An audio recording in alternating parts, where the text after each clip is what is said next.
dip in production for Joe Mixon, and what do you feel like his future is here in Cincinnati? Yeah, I think Duke and Zach kind of touched on that. There's a business side of all of this puzzle that gets put together every year. That guys are on the bad side of the business occasionally. Hopefully that's not the case for Joe. I love Joe. Love having him part of our team. He's meant a lot to the Bengals over the last handful of years, and the captain of our team and all of those things. So hopefully that's not what happens. But again, that's not anything I have control over at this point. But yeah, I love Joe, and he means the world to me and our team. And hopefully the business side shakes out the way that it's supposed to. But those aren't things that I can do much about. As far as his dip in production goes, I think we didn't run the ball as well at times last year that I think we're capable of. Some of that is who we're playing. Some of that is not playing well enough on our end, and I think that'll be a point of emphasis for us over the offseason is to find a way to be a more consistent rushing team than we've been. Our efficiency in our run game is one of the things I can tell you guys all the time that we look at, but has been pretty positive over the year. But as far as raw numbers go, we could get more production out of the run game for sure. It looks like y'all had a pop in the middle of the year when y'all made the switch to more gap-based runs, and then it kind of faded towards the end of the year. Any particular reason as to why that was the case? No, I don't think so. I mean, we lean pretty heavily into the gun run game because that's what we are. We're a shotgun team. Burrow's in the gun. Had to find ways to marry up the shotgun passing formations with the ability to marry it up with running formations and play actions and all those things. And it was really well done by Frank Pollock getting all that stuff lined up. I thought it was a pretty impressive, kind of mid-season pivot on his part. Obviously, we felt like those guys up front were better gap scheme blockers. They're big, heavy-handed dudes between LC and Kappa and Karras and Volson. Those guys are gap scheme style players. So we tried to fit it to them as best we could. But, I think then we'll continue to do that. I think we invested in a little bit more of the RPO game this year. That's something that I think will continue to be a part of what we do, find different ways to exploit those matchups and secondary structures and all that. It's all part of the offseason study that's coming up for us here in the next couple months. So, find some ways to see if we can improve it.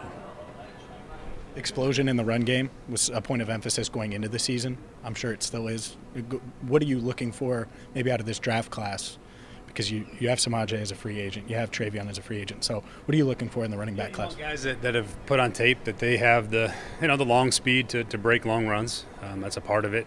Being able to separate from the secondary players, which generally speaking, most running backs are going to be slower than the guys in the secondary chasing them. But you want guys that show the ability on tape to hit home runs. Guys that can break tackles. Breaking tackles is a huge part of explosiveness in the run game. We can only get so many hats on hats, and there's always going to be at least one free guy for a back. And they got to be able to make that player miss, and that's how you generate explosive runs. We can do a better job than we've done trying to get guys into those spaces better and giving them chances at explosive runs. Sometimes some schemes aren't as friendly for that. Some of the gap schemes and stuff can be a little bit more of a bloody style of run game and not as exciting explosively. So I've got to find ways to mix both. How do you evaluate the tight end game, Brian, and what Hayden was able to give you in his first year? Yeah, I thought Hayden really stepped up and provided us a ton of value. I didn't expect him to be probably as good as he was for us just because his tape was limited. We knew he had the capability of being a highly productive player, but weren't sure what it would look like for us. And he came in and did a fantastic job being able to create explosive plays. He was really tough and physical in the run game, which was what we weren't sure what we were going to get in that regard. I thought he really developed as a blocker. His toughness was on display. His energy is on display. Really enjoyed getting to know him and having him. I expressed to him before we left how much he meant to our team and the energy he provided, and hopefully we can find a way to get the guys that we like back. Again, those aren't necessarily things I can control, but I know that he was a really valuable part of our offense and brought a dynamic ability in the pass game that, as you watch all the free agents out there and I watch his tape again, he's a really, really good tight end, and hopefully we have a chance to bring him back. How different would a Bengals offense be without Hayden Hurst in 2023? What would the drop-off be, assuming he's not there? Hard to say, because someone's got to play tight end because right now there's not a lot of guys on the roster under contract. But we do have some young players that we like. I think Mitchell Wilcox really had a nice year. He's restricted, but he's a guy that really blossomed and developed along the time frame here. And then we got Nick Bowers and Tanner Hudson we signed late in the year in the practice squad. Guys that really curious to see how they develop. Tight end's a position that generally takes a little bit of time. They don't always come in and hit right away. It's a hard position to play, and we ask a lot of those guys. And James has a tough job getting them all up to speed. But those we got some guys we're excited about. And again, we're going to have to find tight ends somewhere, whether it's draft or free agency, whether that means re-signing Hayden or not, however that looks. We're going to have to find some tight ends that can play for us. Draft-wise, do you envision a scenario where Jonah moves to the right side, just based on free agency or draft, or do you think he's a free agent? It'd be tough. I mean, he spent his whole career really, especially as a pro, as a left tackle. Moving him would probably be pretty difficult. That's probably not something that he would be necessarily excited about either. I'm sure as a team-first guy, he would do it if that's what was best for us. But it's a hard switch to make for a guy that's played a lot of snaps at left tackle over his career and very minimal at right. I know he did some at Alabama, but as far as a pro, that's a pretty difficult switch. Draft-wise, you're right, tight ends, it takes a while for some of them. What are you looking for to potentially get a guy that can hit the ground running and contribute right away? You can see there are some guys that are ready, that have more up and down experience doing the blocking, doing the catching, depending on the style of offense they play in college. There are some guys that look like they could be ready quicker than others, but you never know because the defensive ends they have to play against in the run game are difficult. The schemes are a lot more intricate. The technique is so much more important, and it takes time for those guys to get there. So there's probably some guys that are going to have some success early, but ideally you're looking for somebody who's got at least the traits to physically be able to do the job, the height, weight, and the speed, and has some athleticism that they can do what tight ends have to do, which is be big enough and strong enough and physical enough to block and still be able to run and catch and be explosive in the pass game. It's a unique position. How do you figure out when a tight end, because there's a lot of different ones, explosion in maybe not blocking tight ends, how can you project that they could end up being blockers at the next level? How do you do that? Is it possible? To some degree it is. I mean, you want to see willingness. You want to see a natural, physicality that's how they play the game. Whether they're technically up to speed yet or not, that's our job to get them there when they get to this level. But you try to look for the traits that jump out on tape, ideally, that there's some sort of physicality that jumps off and some willingness and tenacity that you sort of have to have a baseline of to do the job. You have T. Higgins and Jamar Chase specifically on the field at the same time. What does that allow you to do schematically? It's hard to double everybody, and I think that we had some teams try to double those guys, and that's where the effectiveness of our underneath game with the tight ends, with Hayden, with Mixon in the passing game, with Tyler in the middle of the field, is that you can double one, you can double two. It's hard to double three, and so there's going to be a singled up somewhere, and you hope that you have a player that can mismatch those guys they're trying to cover them with. Usually linebackers, if they're doubling, it's usually doubling with safety. So you're looking at linebackers covering, some of your skill players inside. So. A lot of teams cheat to Jamar, even when they're not doubling them, and that's allowed T to, I think, really be incredibly productive for us over the last season and a half as Jamar's come on, provided a nice compliment to him. He's a huge piece of what we do. Zach talked yesterday, or Duke kind of mentioned as well, the growth that T has had and how much he's developed. What's it been like for him? Probably what's the most impressive thing that you've seen in now the time he's been with y'all? He's been impressive really from the day he's gotten here. But just to see his maturity, how he approaches his day-to-day business, how he takes care of himself. You learn that as a pro. You learn how to take care of your body, to be able to play 17 games now, to be able to play deep into the playoffs. The maturity part of studying and knowing what to do, to me, is the part that doesn't get seen very often, but that's what we see. And that's been really impressive because T's always been physically talented. He's always made plays on the field, really since he got here. So that part's really expected, but just the rest of it, how he's grown as a person, has been really the part that I've enjoyed watching. Have you guys changed your view of maybe a number four receiver? I know last year at this time, it was talked about. Yeah. You thought, you guys were pretty happy with what you had there. Any change of that? TB went down the title game.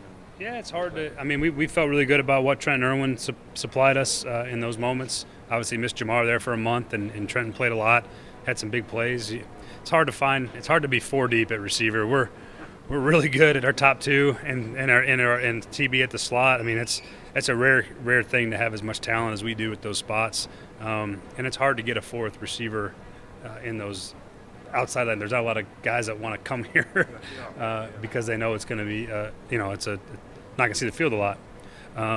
So you got to develop those guys and work with those guys. And like I said, Trent Irwin's a testament to our program and the development he's had over the course of time. And sure, you're always looking. I'd love to have 4 receivers that could be starting caliber receivers, but that's not always the reality. And you got to find guys and develop them and coach them. So if you can get a 4th receiver that you think has the ability to ascend into a higher role as he improves, then sure, it's great. We'd love to find one like that, but it doesn't always pan out that way. We're always looking to improve our depth from top to bottom, and so if receiver's one of them that comes up, then obviously going to explore it. What was your evaluation of Collins this season before he got hurt? It was good. It took him a while to get his feet underneath him from his injury, the back injury in training camp and the lack of practice. I felt like he sort of hit his stride about mid-season, really started playing well for us. You could see his physicality, his length, his strength always show up, particularly in protection. He's a hard guy to run through. He'd make guys have to go run around him. But he played well as the season went along. I thought he got better and better. Unfortunately, I wish he got to finish it with him playing healthy, but I thought he ascended as the year went along. And so that was a good thing for us to see. It really helped us win those games down the stretch. And then obviously losing him was a tough blow at the tackle spot because he's a hard human to replicate as far as his size and strength. So, we felt that loss a little bit too. Obviously, he's a question mark because of the injury, but the other 4 spots, do you feel confident in those guys moving forward? Yeah, those guys did a nice job for us. You're always looking to improve up front. You're always looking for depth. You're always looking for guys that can compete. It's always a constant process. Obviously, with Jonah where he's at contractually, you're always looking for guys that, you're always having one eye towards the future on what that looks like, whether it's him or somebody else. You're always making sure you got guys that you're developing because just like tight end, it's a position that generally takes some development and some time. So you want guys that you're constantly working to develop and constantly trying to get improvement from. So, you could say that it's as most positions are, with the exception of probably our quarterback and our receivers.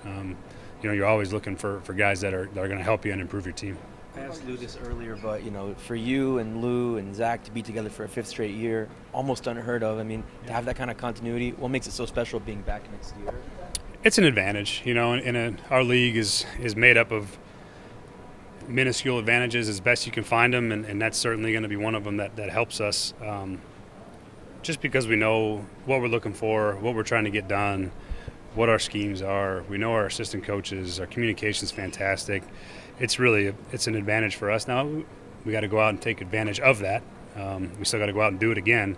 Nothing's going to be given to us because we're all here together again. We still got to go coach football and coach hard and put our guys in position to have success. So, but it is certainly an advantage, and I've said it before, but I love being here. I love working here. I love our organization. I love our players. It's a great place to be. I think a lot of people feel that way now. They're starting to see what we've known about it for a while. So certainly excited to be able to chance to get to go do it again. Did you learn anything you take, Brian, from those interview processes that help you here when you return? Yeah, to some degree. I mean, if it reshapes what you focus on. There's elements of being a head coach that you never think about as a coordinator, and so when you get exposed to those processes, you are forced to think more about those types of things, more kind of bird's eye view of an organization and how all the pieces work together, because it's part of the process. To be able to get a chance to be a head coach, you have to feel really good about how you're going to have all those things set up across an organization. And so but I'd say when it's time to get back to normal work and back in the grind of it, I return right back to the job that I do, and that's helping coordinate the offense. Ryan, there's a belief that Bieniemy had to pull away from Andy Reid to maybe then get himself a chance to be a head coach. Sure. Do you feel like a day will come that you may have to do that with Zach, or is this an independent situation? I think all those situations are independent. There's going to be people that argue that that's something that should be done or shouldn't be done. I think you can look at plenty of guys that didn't call plays that have gotten jobs and had success. So I don't know that that's a prerequisite. but I think that each situation is different, and there certainly can be a perception that that's part of what you have to do. But I don't feel that currently where I'm at, and it doesn't really cross my mind much, to be honest with you. What's the next step in Joe Burrow's development, or what would you like to see in the course of this offseason in terms of how his game might grow in year 4? Yeah, that's, when you're playing as well as he's played, it's hard to pinpoint. Well, his improvements are going to be minuscule. They're going to be things that not everybody sees.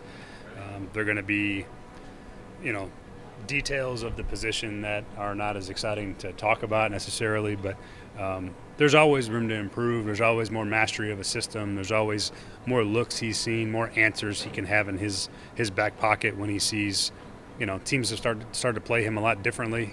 So he's adapted to that. But as far as like big, game physical changes, I think he's made strides every year he's come out and played. I think the acknowledgement and understanding of how sacks can negatively affect an offense, especially on early downs. He did a really good job of avoiding those as much as possible. I think he's playing football as a quarterback is about a high level as you can play it. And so I wouldn't say there's going to be any sweeping changes to what he can get better at. He's always going to continue to work on the finer points of his game and the mental part of it. But, I don't have anything glaring at this point that I would say he's got to improve on. I think he's played pretty damn good football. What was your view of the last 2 series? I think everybody just assumed, shit, they're going to go down and score and go back to the Super Bowl. Yeah, I certainly felt that way. Yeah. What happened? Why didn't it happen? Well, I thought once we converted that 3rd and 16 there, I thought that was it. I think, all right, this is going to be it. We're going to go win the game. And we had kind of just the Kansas City had played. They were tight in coverage most of the day. They made it hard. They doubled Jamar quite a bit, and really the pass rush was effective. They made us get rid of the ball. We had to throw it fast. They played tight coverage. It was really a good combination, as defensive guys always talk about, of rush and coverage working together for them. And got to the 3rd and 8, and I thought we had a chance. The coverage was good, the rush was fast, and we didn't get a chance to convert it. And so, you always look back and see if you could have been in a different call, but you don't necessarily know what they're going to be in either. And I was very confident after we converted that 3rd down that I thought we were going to kick a field goal to go win the game. The interception, I guess, it came on a tip. I don't know. What was your view of the interception? The one at T, the one we threw to T. Yeah. Yeah, it was a route. He was trying to run a fade, got tangled up.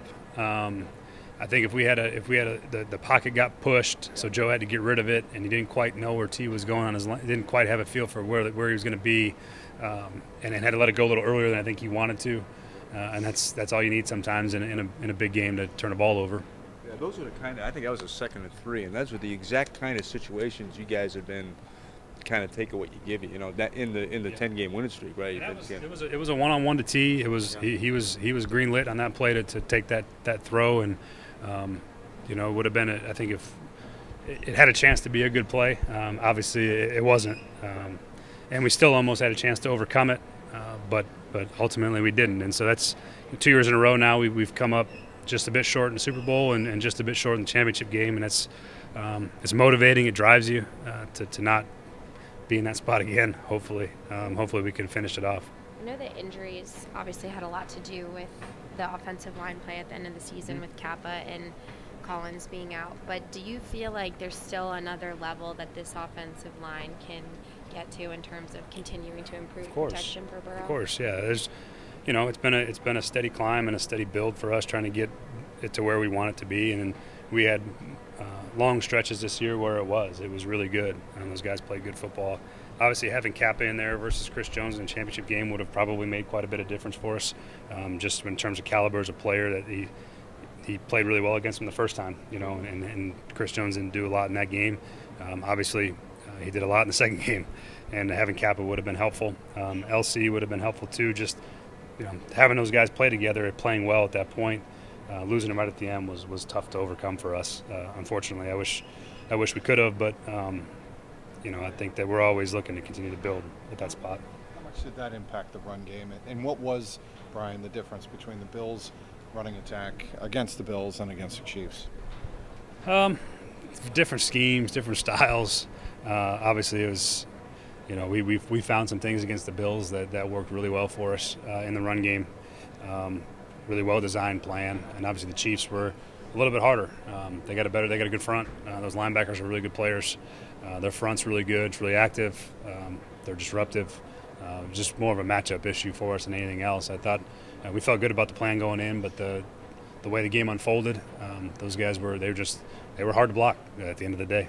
What's been kind of the holdup with Chris Evans' development in terms of him not really being able to get on the field for you guys? Yeah, I thought Chris had a good preseason. We try to find places for him, but really for him as the third back, the special teams part of it's been really critical. And I know it's probably more a question for Darren, but I thought Travion as a kick returner came on at the end of the year for us, and that's why he took that third spot. You only get 3 active on game day, and it's hard to get 3 backs on the field when you're talking about first, second down, and the third down portion. Chris has done well in his limited role that we've had him in, but it was hard for him to supplant Samaje as a runner and Samaje as a protector, and then certainly wasn't going to supplant Joe at any point. So hard to get carries in there and rotate him around. It's hard for him to get more carries to get better. That's the hardest part, is you're trying to get him work so he can get better, but didn't get enough opportunities. So, again, a big offseason for him. There's going to be opportunities for him, so we'll see. Hopefully he's ready to roll and he can rise to the occasion for us. Back to the O-line. Did Jackson Carman change your assessment of who he is or who he can be the way he played against Buffalo? He did a nice job. I mean, we've always felt like Jackson is capable, and he's grown up a ton. He's done a lot of things better. Really felt good about what he put on tape against Buffalo. There's some things that he can clean up technically and all that stuff. He's not a complete player by any stretch, but really felt good about where he was at. I'm excited about his trajectory. We need him to be better. We need him to be a good player for us, and I think he's up to that task. And again, it's another big offseason for him developmentally too, going into his third year, really being able to know what to do, how to do it, what's being asked of you, I think is an important part of it. And so expectations are high for him. They have been since he got here. Is the hope for him? As soon as you the day you drafted him, do you rethink that maybe, where maybe his future could be a tackle? There's part of that. It's hard. I can't sit here and say that we're going to move his position at this point. But he did some good things. He's much more comfortable as a tackle. He put some good things on tape, and that's certainly something that we'll, as these weeks move forward, we'll have more conversations about. But he showed well for himself as a tackle. As a tackle, what about both spots, left and right, both sides, left and right side, or just left? Yeah, I mean, anytime that you're playing tackle, you're going to have to be able to play both sides as a backup tackle. But yeah, I mean, I think he's got tackle ability. We always felt like he had some tackle ability. Obviously, he doesn't have the length that most starting tackles do, arm length and all that stuff. But I do feel like we felt like he had tackle potential even when we drafted him. We moved him to guard because that was the spot that we felt like he could help us immediately. But certainly he showed well enough as a tackle that's a possibility and a conversation that we'll have to have. Would he be more equipped to play right tackle than Jonah? I mean, yeah, just as far as available spots, yeah, that would be what would probably have to shake out for him. But and again, he worked both tackles on both sides all through the second half of the year, so it's not something that's foreign to him. So I think you get off season to work at the tackle spots and start to feel good about either side. Thanks, Brian. Good. Thank you, sir.